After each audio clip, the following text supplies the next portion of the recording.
Assalamualaikum warahmatullahi wabarakatuh. Hai teman-teman, perkenalkan nama saya Nila Prima. Saya dari jurusan D3 Kebidanan Poltekkes Kemenkes Makassar.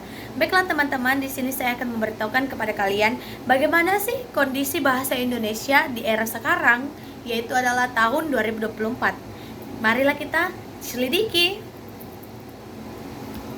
Perkembangan bahasa Indonesia di tahun 2024 mencerminkan perubahan yang dipengaruhi oleh era digital, globalisasi, dan dinamika sosial budaya. Beberapa aspek penting dalam perkembangan bahasa Indonesia saat ini antara lain, yang pertama yaitu adalah pengaruh teknologi dan media sosial. Kenapa sih pengaruh teknologi dan media sosial menjadi salah satu aspek penting dalam perkembangan bahasa Indonesia di era sekarang? Karena bahasa Indonesia semakin dipengaruhi oleh teknologi, terutama melalui media sosial dan platform digital. Istilah-istilah baru, akronim, serta kata-kata serapan, dan bahasa Inggris dan bahasa asing lainnya cepat menyebar di kalangan pengguna internet. Contohnya itu seperti kata-kata Zoom meeting, virtual, influencer, dan lain sebagainya.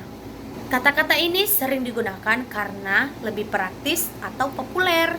Yang kedua, salah satu menjadi aspek penting dalam perkembangan bahasa Indonesia di tahun 2024 adalah bahasa gaul dan bahasa anak muda. Karena generasi muda sangat berperan penting dalam memperkaya kosakata bahasa Indonesia dengan bahasa gaul, singkatan, dan istilah-istilah baru yang mereka ciptakan. Istilah seperti bucin atau budak cinta, santuy atau santai, dan lainnya terus berkembang. Bahasa gaul ini berkembang pesat melalui media sosial, memperlihatkan kreativitas bahasa, namun juga menimbulkan tantangan dalam beberapa standar bahasa Indonesia.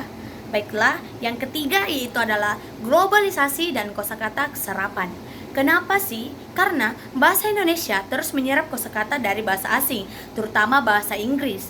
Tren ini semakin meningkat seiring dengan globalisasi, di mana kebutuhan akan istilah internasional untuk bidang teknologi, bisnis, dan ilmu pengetahuan semakin tinggi. Kata serapan ini memperkaya bahasa Indonesia, tetapi juga memunculkan kekhawatiran tentang dominasi bahasa asing. Yang keempat, upaya pemurnian dan pembakuan bahasa.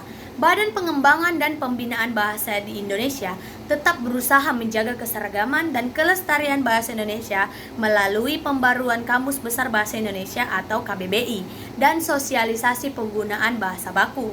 Pada saat yang sama, mereka juga beradaptasi dengan memasukkan kosakata baru yang mencerminkan perkembangan zaman. Yang kelima yaitu adalah tantangan kebahasaan dalam pendidikan. Di sektor pendidikan, pengajaran bahasa Indonesia menghadapi tantangan untuk menyeimbangkan antara penggunaan bahasa formal dan bahasa sehari-hari yang dipengaruhi oleh bahasa gaul dan asing. Literasi bahasa Indonesia di kalangan anak muda menjadi perhatian agar mereka tetap memahami dan menguasai bahasa formal yang sesuai dengan kaidah kebahasaan. Yang keenam yaitu adalah penggunaan bahasa Indonesia di dunia internasional. Bahasa Indonesia semakin banyak diajarkan di luar negeri, terutama di kawasan ASEAN. Dengan ini menunjukkan bahwa bahasa Indonesia memiliki potensi untuk menjadi bahasa internasional yang penting, terutama dalam konteks kerjasama regional. Nah, dari apa yang saya sebutkan tadi, dapat disimpulkan secara keseluruhan perkembangan bahasa Indonesia saat ini atau di era sekarang dan di tahun 2024 menggambarkan perpaduan antara upaya melestarikan bahasa dengan menyesuaikan diri pada kebutuhan zaman. Tantangan utama adalah menjaga keseimbangan antara adaptasi terhadap bahasa asing dengan tetap mempertahankan identitas bahasa Indonesia. Baiklah teman-teman, itulah tadi penjelasan dari saya tentang perkembangan bahasa Indonesia di tahun 2024 atau di era sekarang ini. Semoga apa yang saya sampaikan dapat menjadi wawasan baru dan bermanfaat bagi kita semua. Terima kasih telah menonton sampai akhir. Saya Nila Prima, pamit undur diri. Wassalamualaikum warahmatullahi wabarakatuh.